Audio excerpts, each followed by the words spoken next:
우리 인간이 세상을 살아가면서 내 마음에 무엇을 심느냐 하는 것은 참 중요한 것 같습니다. 그래서 그 마음 속에 뭐가 담겨져 있는가, 거기에 따라서 그 사람의 모든 삶을 보여주는 것 같아요. 그런데 우리 마음 속에는 좀 좋은 것보다는 상처받은 것, 안 좋은 것들이 더 깊이 남아있는 것 같습니다. 가령 제가 우리 집사님들 한 분에게 말이죠, 100번 잘해주는 것보다 한 번 실수해가지고 상처를 줬다 그러면은 100번 잘해줬던 것은 아랑곳 없어요. 한 번 상처 줬던 그것이 마음속에 남아가지고 항상 그것 때문에 말이죠, 말썽이 될 때가 얼마나 많습니까? 가정도 마찬가지고 교회도 마찬가지고 사회도 그러는 것 같아요. 항상 내 마음속에 상처된 것들이 언젠가는 터져서 문제가 되고 그것 때문에 어려움이 되는 그런 경우가 너무나도 많다 이 말입니다. 그래서 대개 사람들 마음속에는 아픈 고통이라든지 힘든 것들이 결국은 남아있기 마련인 것 같습니다. 그리고 미래를 보게 되는 것도 과거에 내가 선택을 잘못해 갖고 오게 된 어려움이 있단 말이에요. 근데 그 어려움 때문에 굉장한 후회도 하고 번민도 하는데 그게 쌓여져 가지고 미래를 그릇되게 선택할 때가 또 있어요. 그러니까 사는 자체가 실수의 연속이고 허물의 연속이란 말을 누가 하더라고요. 맞는 것 같습니다. 그리고 사람이 살다 보면은 여러분 돈, 물질 말입니다. 절대로 무시할 수 있는 것이 못 되는 것 같아요. 여러분 돈에 대해서 어떻게 생각합니까? 열심히 돈 벌잖아요. 또 모으잖아요. 그리고 그거 가지고 돈을 쓴단 말이에요. 젊은 분들 하는 얘기가 그런 얘기를 참 많이 해요. 참 자녀를 키우려다 보니까 왜 그렇게 돈 들어갈 때가 많은지 모르겠다고. 근데 내 주머니는 항상 비어있는 것 같아. 이런 얘기를 하더라고요. 게다가 좀 크면은요, 자식들이 그 부모 말을 잘 듣습니까? 안 듣잖아요. 잘 안 듣습니다. 얼마나 힘든지. 그래서 남을 좀 도와주려고 하면은요, 돈 좀 있어야지, 여유가 있어야 도와주지. 내 속에 뭐 돈 좀 있다고 그거 다 도와줘 버리면 나는 어떻게 살아나갑니까? 돈이 있어야 된다 이 말이죠. 교회가 어렵다는데 돈이 좀 있어야 헌금도 푹푹 좀 하고 그럴 것인데, 더 큰 문제가 뭐냐면 내게 돈이 없는 거예요. 쓸 것은 뻔히 들어갈 때는 많은데 돈은 모이지도 않고 돈도 없고 그래요. 심지어 내가 건강하게 살아가야 되는데 나이가 들어갈수록 건강관리 잘해야 되잖아요. 건강관리 잘하려면 남들보다는 더 돈도 들어가는 것이 건강관리 더 잘할 수 있게 되더라고요. 여자들은요, 얼굴에 치장을 해도 다른 사람보다 더 좋은 화장품도 쓰고 그러려면 돈이 더 들어가야 돼요. 또 인격관리 또는 품위 유지하는 데도 돈이 들어가고, 그러다 보니까 사는 게 내 마음대로 잘 안 된다고 갈등과 후회와 상처가 앞서게 되고, 그래서 사람이 살아가는데 돈이 최고구나, 우리 가슴속에는 알게 모르게 그게 박히게 되는 것 같아요. 돈이 있어야 돼. 돈이 중요한 거야. 돈 없으면 안 돼. 돈 벌어야 돼. 돈이 있어야만이 사람 구실도해. 이런 식으로 생각이 된다 이 말입니다. 그것뿐만이겠습니까? 생각을 해보면은 내 마음속에는 또 영적 문제가 있어요. 다른 사람 모르는 나는 잘 알잖아요. 내게 있는 이 문제, 뿌리 깊은 이 문제, 남들한테 말도 제대로 못하겠고 이것 때문에 참으로 내 고민이야. 나름대로 여러분들 한번 봐보세요. 내가 고칠 수 없는 거, 아무리 해도 말이죠, 이거 고쳐야 되는데 안 고쳐지는 거, 이게 있다 이 말이에요. 여러분 이걸 어떻게 해결을 합니까? 오늘 우리에게 주시는 본문 23편, 아까 우리가 성식교육 할 때도 이 본문을 가지고 성식교독을 했어요. 본문도 이거예요. 이번 한 주 동안에는요, 시편 23편이 여러분을 인도해 갔으면 좋겠습니다. 아까 우리 사모님이 그런 얘기를 하는데, 참 우리 집사람 같은 경우는 나는 초저녁에 잠이 많아가지고 잠을 빨리 자거든요. 어떤 때는 10시, 11시에 잠을 자요. 이 사람은 초저녁 잠이 없어. 그래가지고 1시, 2시, 어떤 때는 3시까지 말씀을 듣고 말이죠. 말씀을 또 암송하고 그거 가지고 기도하고 그래요. 그러다 또 새벽에 나오고 또 새벽에 나와서 기도하고. 그러니까 말씀이 살아 숨지게다라 이런 말을 하는데 맞습니다. 여러분들 정말로 말이죠. 오늘 다윗이라고 하는 사람이 시편 23편을 기록을 했는데 시편 23편은 아마 성경에서 가장 많이 애용하는, 사람들이 애용하는 그런 시편이에요. 시편 1편 복 있는 사람은 악인의 길을 쫓지 아니하고 그거 있죠. 그 말씀하고 여호와는 나의 목자시니 시편 23편 아마 전 세계 가장 많은 사람들이 애용하는 다윗의 시라고 말할 수가 있습니다. 이 말씀이 언제 쓰여졌느냐? 다윗이 목자로 있다가 왕이 됐잖아요. 목자는 양을 치는 목동이란 말이에요. 그러다 어느 날 왕이 돼갖고 있었어요. 왕이 돼가지고 옛날에 자기 양을 치던 목동 시절을 생각을 하면서 자기 인생을 돌아보니까 나를 여기까지 인도했던 그 하나님이 목자가 되셨다는 사실이에요. 자기가 목동이 돼가지고 양을 쳐봤던 그것처럼 말이죠. 세밀하게 양을 돌봐봤잖아요. 그런 걸 생각을 하면서 뭐라고 얘기를 하는 겁니까? 여호와는 나의 목자시니, 그 다음이 중요해요. 뭐라 그랬습니까? 내게 부족함이 없으리로다. 여러분도 이 고백할 수 있기를 주의 이름으로 축원합니다. 다시 한번 우리 암송을 한번 해봅시다. 여호와는 나의 목자시니 내게 부족함이 없으리로다.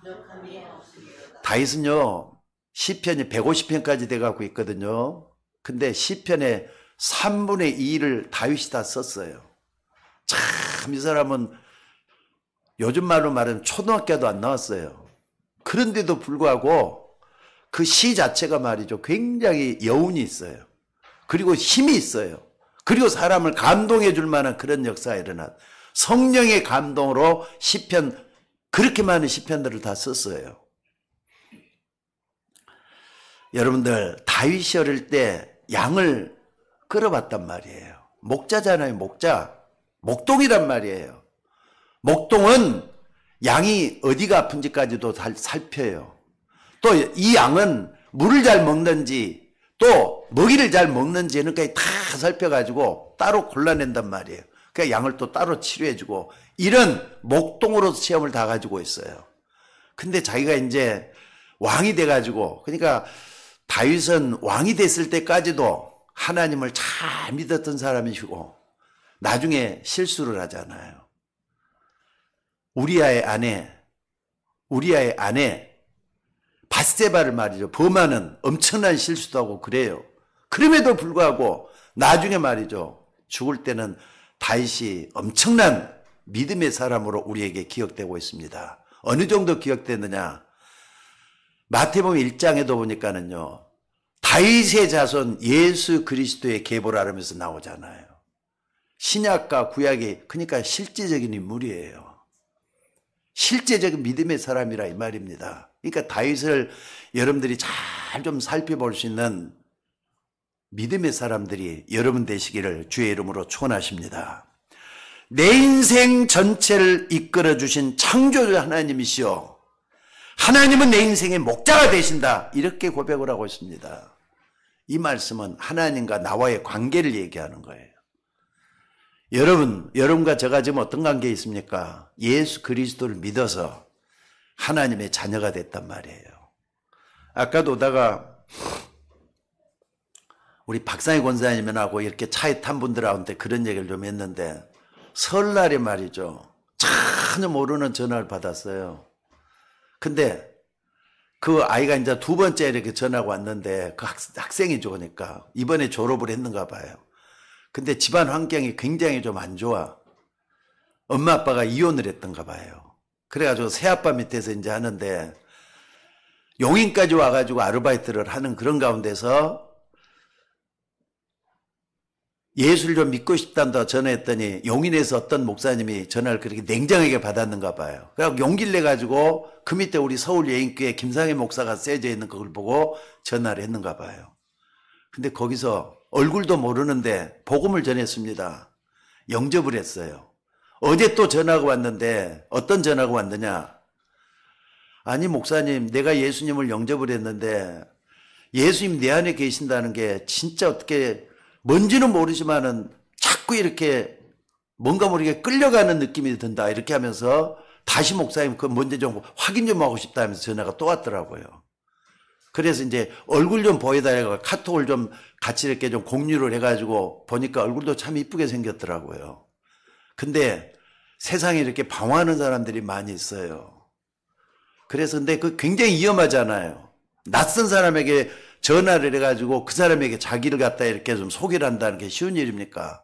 그래도 저 같은 목사를 만나가지고 바른 길로 인도할 수 있는 사람, 그래서 내가 가끔 우리가 서로 좀 전화 좀 하자 그래갖고 하는데, 지금 보니까 어디냐면 용인에서 울산으로 갔어요. 자기 집이 울산인데 엄마하고 사이가 굉장히 안 좋대요. 그래갖고 좀 방황을 하고 있는 것 같아요. 참, 그래서 이 세상에 이렇게 불행하게 어렵게 살고 있는 그런 사람도 있구나 하는 걸 다시 한번 느끼면서 기도가 저절로 나오더라고요. 하나님, 이 학생의 앞길을 인도해 달라고, 이런 기도가 저절로 나오더라고요. 자, 어찌됐든 우리가 예수님을 믿으면은 하나님의 자녀가 됩니다. 우리는 하나님의 자녀라고 하는 관계를 가지고 있다, 이 말입니다. 여러분들, 우리가 믿는 예수님이 도대체 누구십니까? 예수님이 왜 우리에게 그리스도가 되시느냐, 이 말이에요. 그리고 인간이 예수 그리스도를 안 믿으면은 안 되는 절대적인 이유가 뭡니까? 이 질문에 여러분이나 저나 완전한 답을 가지고 있어야 돼요. 그렇지 않으면 흔들리잖아요. 그래서 확신이 중요하다, 이 말입니다. 내가 구원받았다는 확신, 영원한 확신이 되셔야 돼요. 내가 하나님의 자녀라고 하는 확신은 어느 앞에서도 자랑할 수 있을 정도로 확신이 있어져야 돼요. 그러면 인도하실 거 아닙니까?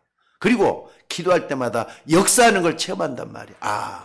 하나님 나에게 이렇게 응답하시는구나, 체험을 해야 되잖아요. 여러분들, 신앙은 이론이 아닙니다. 신앙은 체험이 되져야 돼요. 여러분 가슴에서 우러나오는 체험이 되져야 돼요. 그래야만이 여러분 자신을 이길 수가 있고 세상을 이기게 될 줄로 믿습니다. 여러분, 왜 우리가 이런 완전한 답을 가지고 있어야 되느냐? 그게 뭐냐면요, 바로 뭡니까? 기쁜 소식이요, 복된 소식이요, 그걸 갖다 뭐라 그러죠? 복음이라고 하는 거예요. 여러분, 답은 복음입니다. 여러분 인생의 완전한 답은 복음밖에 없다는 걸 믿으셔야 돼요. 바로 그게 하나님의 자녀가 되는 구원의 길이기 때문에 그렇다, 이 말입니다. 특별히 요한복음 20장 31절을 꼭 좀 기억하셔요. 요한복음은요, 마태, 마가, 누가, 요한복음 4복음서가 있잖아요. 그 중에서 맨 마지막에 기록돼 갖고 있는 신학이 깃들어져 있는 복음서라고 얘기를 해요. 제일 나중에 요한이라고 하는 사도 요한이 감옥에 갇혔잖아요. 감옥에 갇히기 전에 제일 나중에 기록한 복음서가 요한복음서인데, 맨 마지막에 20절 31절에 이렇게 말씀을 하고 있어요. 오직 이것을 기록함은 너희로 하나님의 아들 그리스도이심을 믿게 하려 하며, 누가? 예수께서 하나님의 아들이신 그리스도라는 것을 믿게 하려 하며, 또 너희로 믿고 그 이름을 힘입어 생명을 얻도록 하기 위한 것이다 그랬어요. 첫째가 뭐라고요? 예수가 그리스도라는 이 사실을 믿게 하기 위해서 성경이 기록됐다 말씀을 하고 있습니다. 그래서 두 번째 목적은 이렇게 예수가 그리스도이심을 믿는 자에게 영원한 생명, 영생이 있음을 알게 함이라 그랬어요. 요한복음 3장 16절에서도 성경 전체를 대표할 수 있는 말씀이잖아요. 하나님이 세상을 이처럼 사랑하사 독생자를 주셨으니 이는 저를 믿는 자마다 멸망치 않고 뭐라고요? 영생을 얻게 하려 함이라 그랬어요. 그래서 목사가 설교를 하는데 이 성경을 가지고 귀에 걸면 귀걸이고 코에 걸면 코걸이다 이렇게 성경을 해석해서는 안 됩니다. 그게 여러분들이 증인이잖아요. 아, 목사가 어떤 설교를 하고 있다. 오늘은 나에게 무슨 말씀을 하고 있다. 이걸 항상 붙잡고 기도하셔야 돼요. 성경을 어떻게 보느냐에 따라서 우리 인간의 삶의 해석이 달라지게 되어 있습니다. 그러니까 칼 막스라고 하는 사람이 있어요.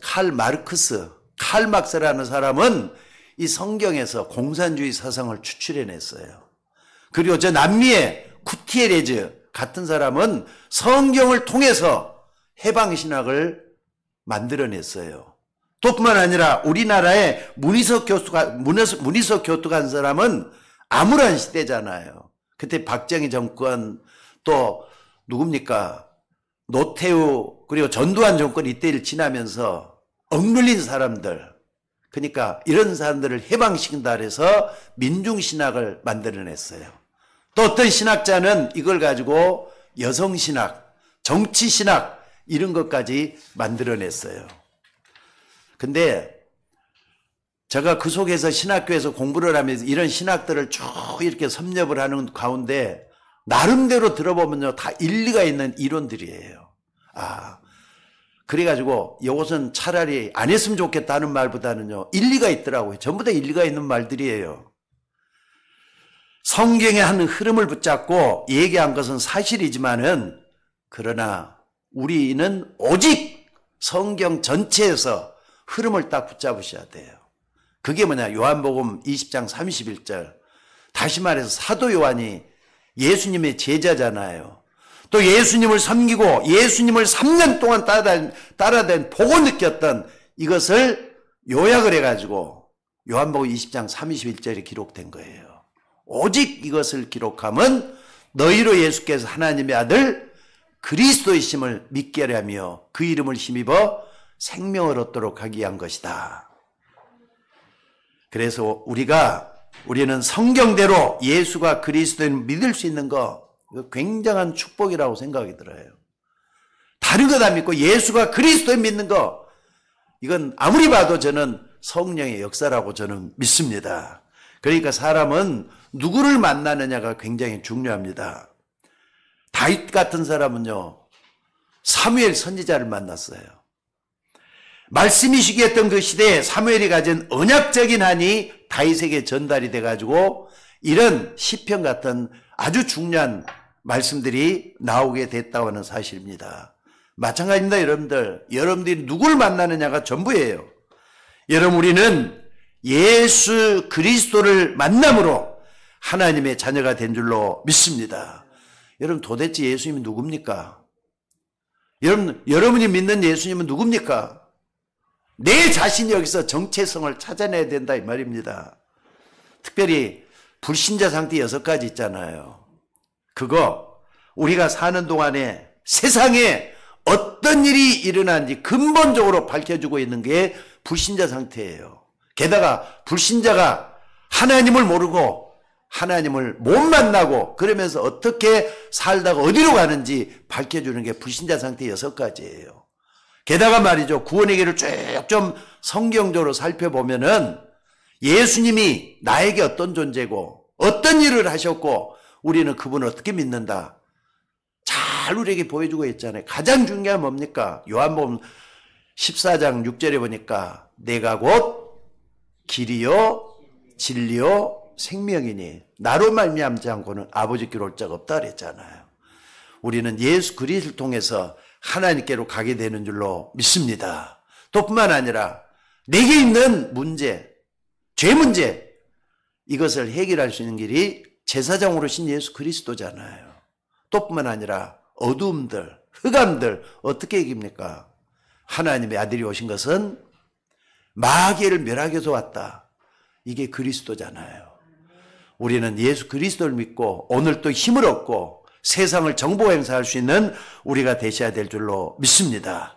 그리고 하나님의 말씀인 성경만이 어둠의 세상 주관자인 사단의 정체를 정확하게 밝히고 있다 이 말이에요. 여러분들 눈에 안 보이는 흑암 세력 여기에 속지 말고 말씀을 통해서 빛을 받을 수 있는 우리가 되셔야 될 줄로 믿습니다. 여러분이 이 사실을 바로 알고 그리스도 이름만 불러도 사단은 벌벌 떨게 돼 있다는 걸 믿으셔야 돼요.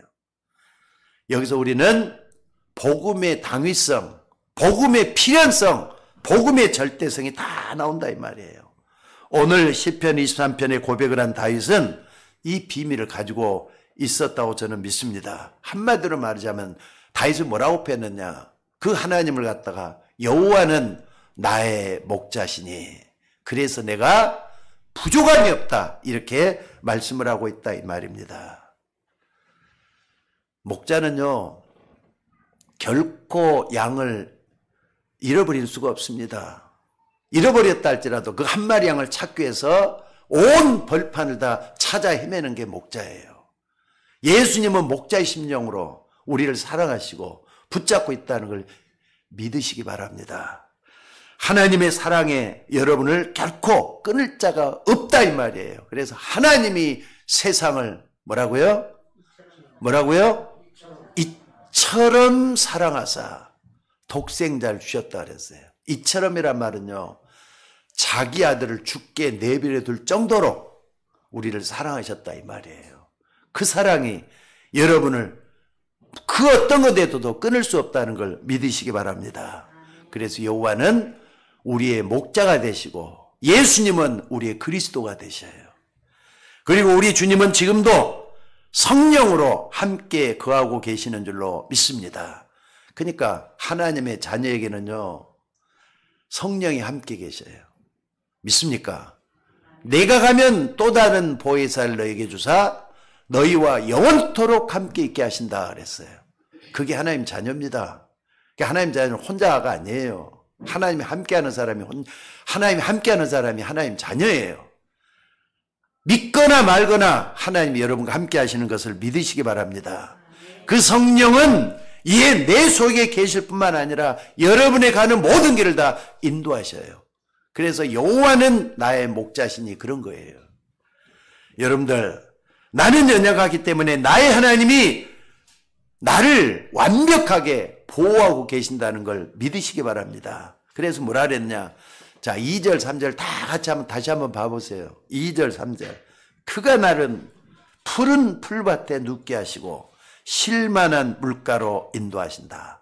그러니까 목자가 양을 어떻게 끌고 가는가? 풀 있는 곳으로 끌고 가잖아요. 목자가 나를 물 있는 데로 또 끌고 가잖아요. 하나님이 인도하신다 이 말이에요. 그래서 너희는 범사에 그를 인정하라. 그리하면 그가 내 길을 지도하시리라 그랬어요. 여러분은 고아가 아닙니다. 하나님의 양들이 됐다는 걸 믿으시기 바랍니다. 사실 이게 말이 이스라엘 백성들이 지켰던 세절기 중에 오순절의 축복이에요. 오순절을 우리가 따갈 때는요. 하나님 나를 여기까지 인도했구나 하는 걸 믿고 오순절의 절기를 지키는 거라 이 말입니다. 그래서 우리의 배경이 뭐냐? 여러분의 배경은 하나님 나라예요. 여러분 하나님 나라란 말이 무슨 말입니까? 저와 여러분은 대한민국 사람이기 때문에 또 서울에 살기 때문에 뭐가 있죠? 서울 시민권이 있어요. 대한민국 여권이 있어요. 그처럼 또 하나의 증서가 있어요. 그게 뭐죠? 천국의 시민권을 갖고 있는 거예요. 여러분과 저는 천국 시민권을 다 갖고 있어요. 왜? 천국 가야 되니까. 천국 가야 되기 때문에 천국 시민권이 있단 말이에요. 그래서 빌립보서 3장 20절에 뭐라 그랬습니까? 우리의 시민권은 하늘에 있는지라.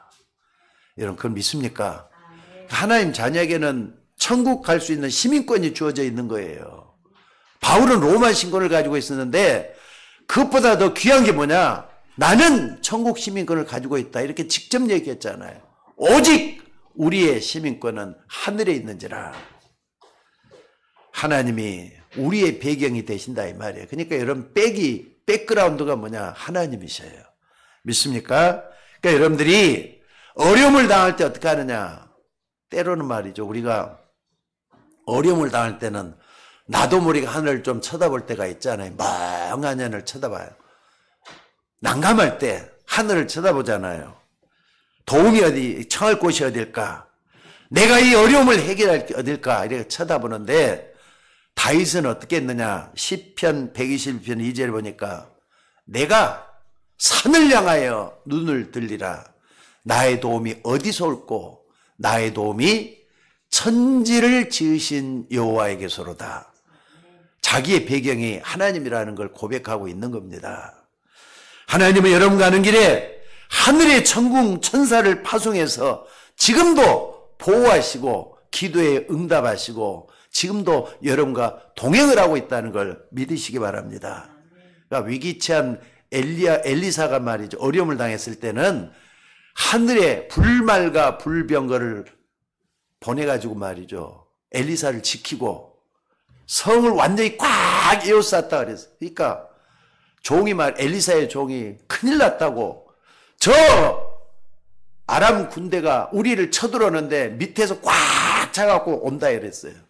그랬더니 기도하는 엘리사가 뭐라고 얘기합니까? 눈을 들어가고 종에 게하시거든요. 게하시에 눈을 열어가지고 보게 하니까 걱정할 필요가 없다. 그러면서 봐라 그러면서 게하시에 눈을 열어갖고 보는데 온 성에 불말과 분고 꽉 차갖고 있었다는 걸 보여주는 게 열왕기상에 나옵니다. 여러분들 이 하늘의 불말과 불병거를 여러분 가는 길에 하나님이 때에 따라서 파송하신다는 걸 잊지 마셔야 돼요. 그게 신앙이에요. 여러분들 여러분 앞길에 천군 천사들이 보호하시고 인도한다는 걸 믿으시기 바랍니다. 그래서 다윗은 이런 경우를 다 경험을 하고 나서 오늘 보니까 맨 마지막에 이런 고백을 하잖아요. 내 평생에 여호와의 선하심과 인자심이 반드시 나를 따르리니 내가 여호와의 집에 영원히 살리로다. 믿습니까? 이게 천국 시민권을 가진 사람의 배경이에요. 다윗이 배경을 가지고 자기 인생을 자신 있게 담대하게 이렇게 살아나가는 걸 볼 수가 있습니다. 그렇다면 두 번째로 그리스도를 믿는 하나님의 자녀된 여러분들에게 어떤 축복이 있는가? 그러니까 여러분들 환경을 쳐다보면은요 여러분만 축복이 아무것도 아닌 것처럼 느껴져요. 그러면 속는 겁니다. 여러분 하나님 자녀 맞으면 아멘 좀 크게 한번 해보세요. 하나님 자녀 맞습니까? 하나님 자녀 맞으면은요 정말로 환경보다는 축복이 더 크게 보여야 돼요. 내가 받은 축복이 뭐냐 확인하셔야 돼요. 말씀을 붙잡고 기도하시는 여러분들이 돼야 돼요. 그러면 환경을 능히 이기게 될 줄로 믿습니다. 그래서 우리가 믿는 하나님은 좋으신 하나님이에요. 여러분이 믿는 하나님은 좋으신 하나님이에요. 믿습니까? 히브리서 11장 6절에 보니까 하나님께 나가는 사람은 반드시 그가 계신 것과 그가 자기를 찾는 자에게 좋은 것을 주시는 하나님이심을 믿어야 될지니라 그랬어요.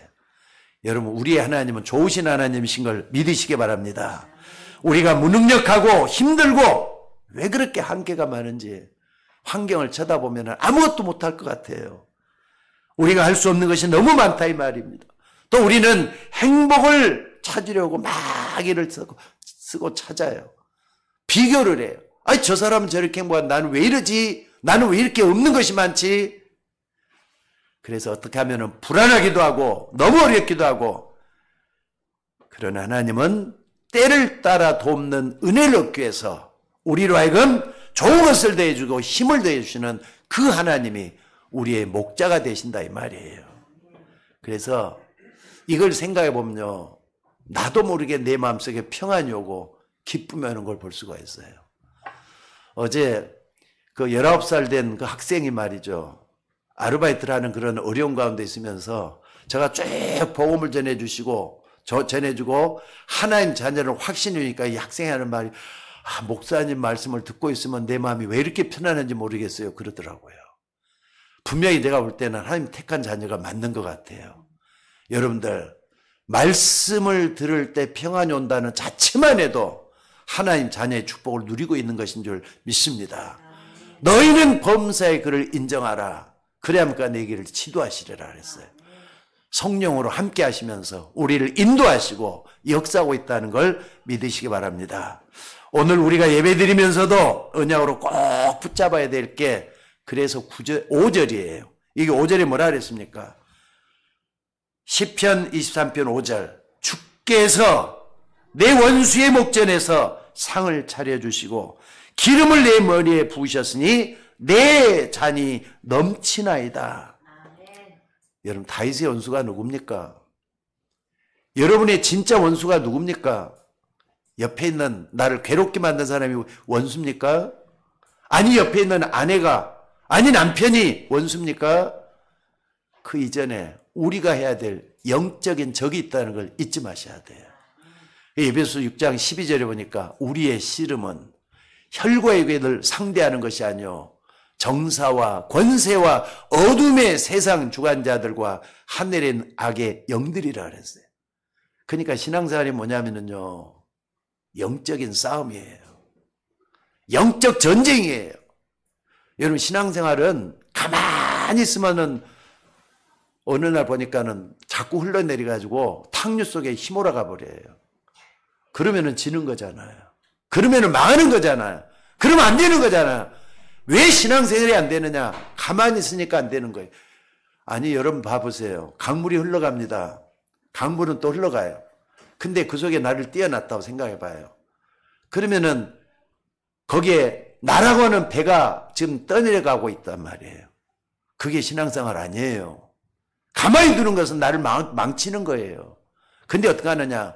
신앙생활은 강물을 저 상류를 향해서 거슬러 올라가야 된다 이 말이에요. 자, 따라서 신앙생활은 거슬러 올라가는 생활이다. 아멘? 아멘? 신앙생활은 거슬러 올라가야 돼요. 때로는 내가 노력돼야 되고요. 때로는 내가 힘을 얻기 위해서 말씀을 더 붙잡아야 되고요. 기도해야 되고요. 그게 신앙생활이에요. 그게 안 되기 때문에 가만히 두니까 떠내려가잖아요. 떠내려가면 탕류 속에 휘말려서 침몰한다니까요. 여러분이라고 하는 배가 가만히 두면 침몰하게 돼 있는 거예요. 여러분 신앙의 원리를 좀 잘 정리해 가시고 신앙생활이 뭐냐? 영적 싸움, 영적 전쟁이에요. 자, 다시 한번 따라서 해봅시다. 신앙생활은 영적 전쟁이다. 믿으셔야 돼요. 아멘? 그러니까 누구라도 똑같아요. 목사도 영적 전쟁을 하고 있어요. 여러분들도 영적 전쟁을 하고 있어요. 어느 누구도 예외대자가 없다 이 말이에요. 그래서 다윗이 이렇게 고백한 내 원수의 목전에서 하나님이 상을 차려주시고 기름을 내 머리에 부으셨으니 내 잔이 넘치나이다. 상률량에서 올라가 보면 이렇게 돼가고 있어요. 그러니까 여러분들 신앙생활의 성공은 결국 뭐냐? 사단과의 싸움이에요. 세상과의 싸움이에요. 나와의 싸움이에요. 나를 이겨야 되잖아요. 제일 무서운 게 뭐냐? 내가 지는 거예요. 내가 지면 다 지는 거잖아요. 내가 무너지면 다 무너지는 거잖아요. 내가 이겨야만 세상도 이길 수 있고 내가 이겨야만이 마귀와의 싸움도 이길 수가 있다는 걸 믿으시기 바랍니다. 그래서 여러분 자신이 영적 싸움에서 승리하는 여러분이 되셔야 된다 이 말입니다. 그래서 여기 보니까 상을 차려주시고 기름을 내 머리에 부으셨다. 사무엘상 16장 13절에 보니까 사무엘 선지자가 다윗에게 뭐라 그랬습니까? 기름병을 가져다가 기름을 부어줬다고 했습니다. 이 말이 굉장히 중요한 말이에요. 왜? 비밀이기 때문에 그래요. 이 비밀은 영적인 전쟁을 이길 수 있는 힘입니다. 그 이름의 비밀이 바로 뭐냐? 그리스도예요. 그리스도가 뭐냐? 기름 부음을 받은 자라니까요. 그러니까 여러분들이 기름 부음을 받은 자 예수 그리스도를 얘기하는 거예요. 여러분 예수 그리스도 어제나 오늘이나 영원토록 동일하신 예수 그리스도예요. 그 이름을 계속 부르면서 힘을 얻는 여러분이 되셔야 될 줄로 믿습니다. 그렇기 때문에 다윗이 찬양을 잘해가지고 사울왕에 들려 악신이 떠나갔느냐? 아닙니다. 기도를 많이 해가지고 사울의 악신이 떠나갔느냐? 아니면은 믿음이 좋아갖고 떠나갔느냐? 그게 아니라 그게 바로 비밀이라는, 그게 뭐냐? 사무엘이 다윗의 머리에 안수할 때 기름을 부었다 그랬어요. 그리스도 이름으로 승리한 거예요. 왕 대신 그리스도를 보여주는 거라 이 말입니다. 그러니까 하나님의 역사가 일어났기 때문에 사울 왕의 악신이 떠나가도록까지 역사가 일어났다는 걸 믿으시기 바랍니다. 우리는 이 예수 그리스도 이름으로 사단의 권세를 무너뜨릴 수 있게 됐다는 걸 믿으시기 바랍니다. 예수 믿는 여러분은 이제 예수 믿는 여러분들은 사단의 권세를 무너뜨릴 수 있는 힘을 가지고 있어요. 믿거나 말거나가 아니에요. 믿으셔야 돼, 이것은요.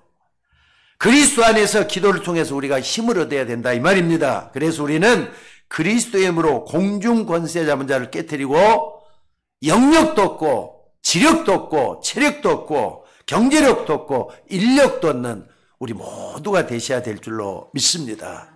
사도행전 13장에 보면은요, 한 무속인이 그 지역의 총독을 완전히 장악을 했다 그랬어요.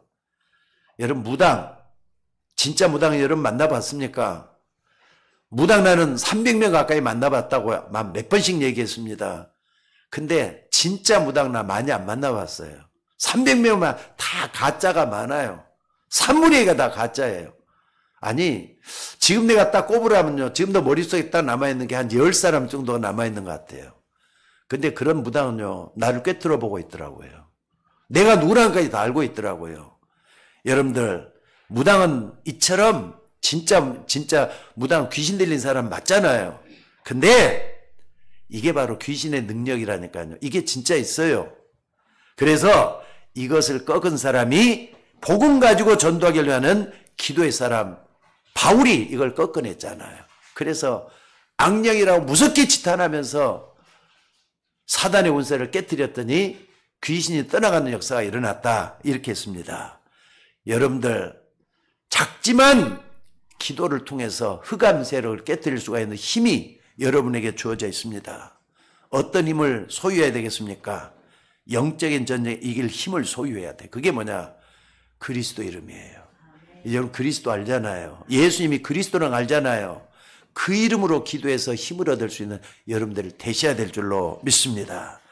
빌립보서 2장 9절 10절에 보니까 이런 말씀이 있습니다. 이러므로 하나님이 그를 지극히 높여 모든 이름 위에 뛰어난 이름을 주사 하늘에 있는 자들과 땅에 있는 자들과 땅 아래에 있는 모든 자들로 예수의 이름에 무릎을 꿇게 하셨다 그랬어요. 그리스도 이름으로 흑암 세력을 다 꺾을 수 있는 힘을 그 속에 다 담아놨다 이 말이에요. 여러분들이 기도할 때 그냥 전미사가 돼서는 안 돼요. 그리스도를 진짜 믿는 그 이름을 붙잡고 기도하시라 이 말입니다. 예수 이름으로 기도함. 여러분 다 기도하고 예수님 이름으로 기도하잖아요. 거기에 어마어마한 하나님의 능력이 들어있다는 걸 믿으셔야 돼요. 그 이름 앞에 모든 사람의 무릎을 꿇게 함이라 그랬잖아요. 바울이 이걸 믿었기 때문에 마지막까지 복음을 전하다가 순교했던 사람인 줄로 믿습니다. 그리고 두 번째로 말이죠. 17장, 사무엘상 17장에 보면은 소년 다윗이 누굴 이겼다 그랬죠? 17장에 보면은 골리앗을 이겼다 그랬어요. 자기보다 3배나 키가 크고 힘의 말이 장사잖아요. 장사. 그런 사람은 어떻게 이겼느냐? 여러분, 힘만 세다고 장사합니까? 지략이 뛰어난 사람이 진짜 장사지.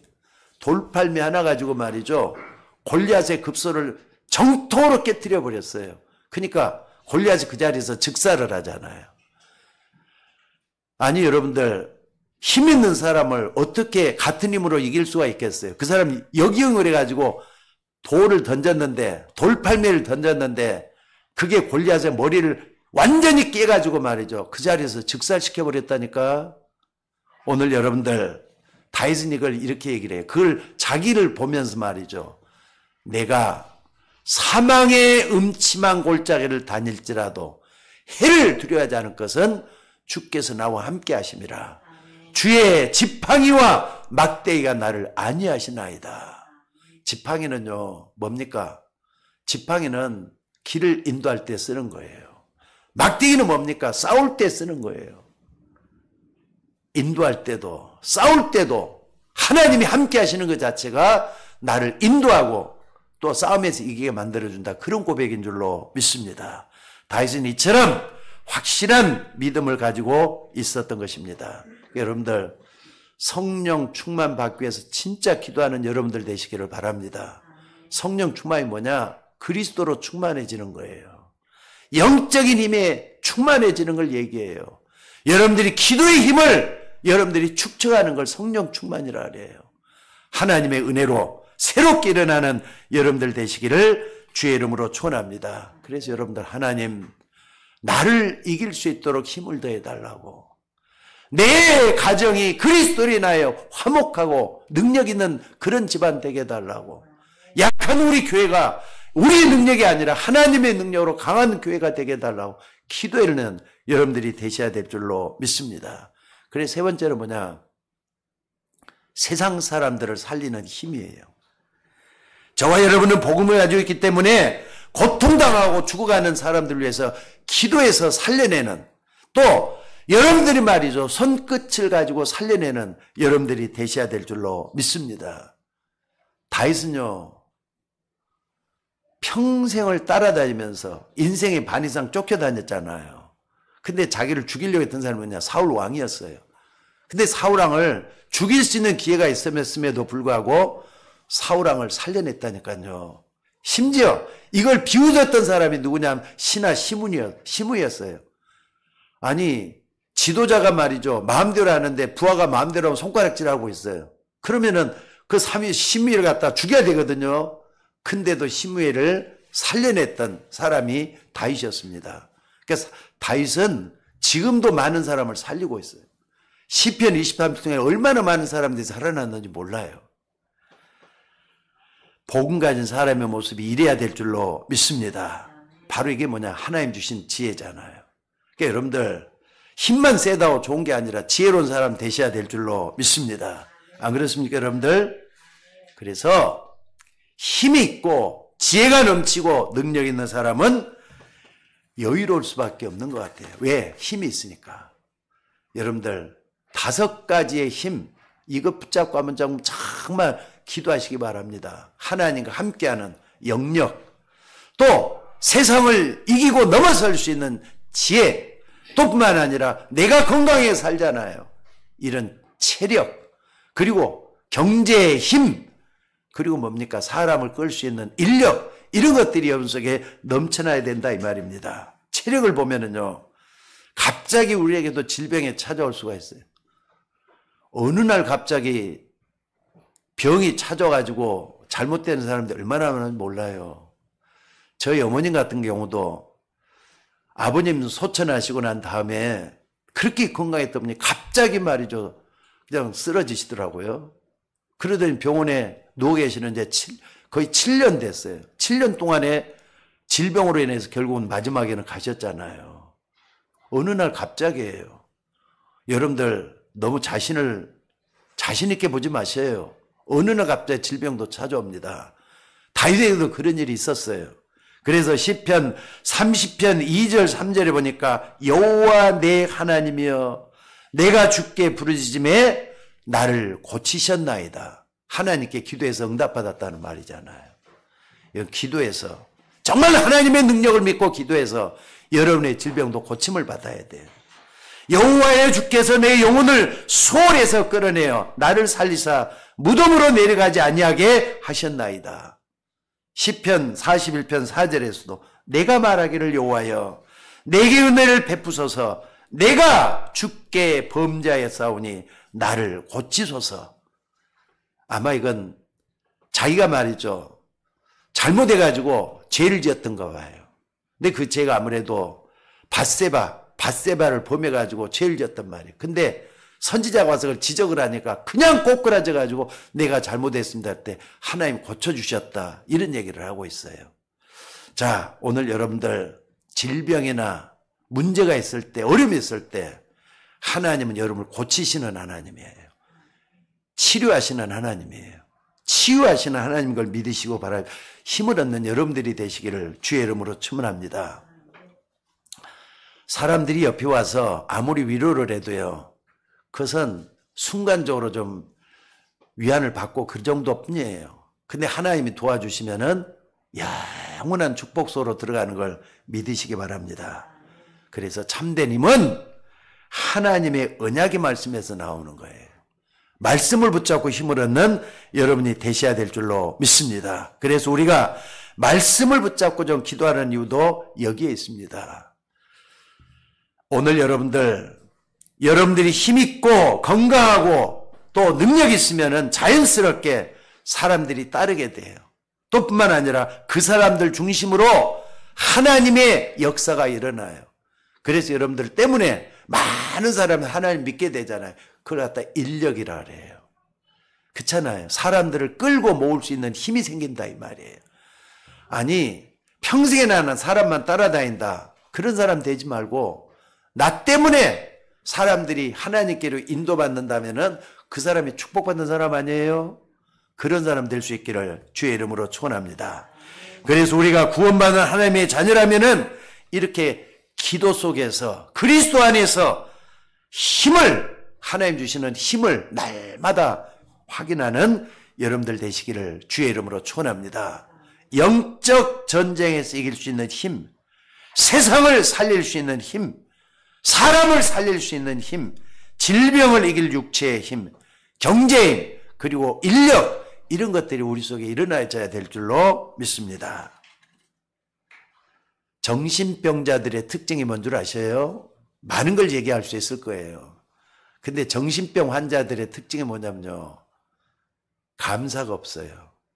여러분들 한번 정신질환에 고통 속에 있는 사람들 한번 봐보세요. 자기밖에 몰라요. 그리고 웬 불평, 불만이 이렇게 많은지. 그렇잖아요. 자기밖에 모른다니까요. 그래가지고 살펴보면 감사가 없어요.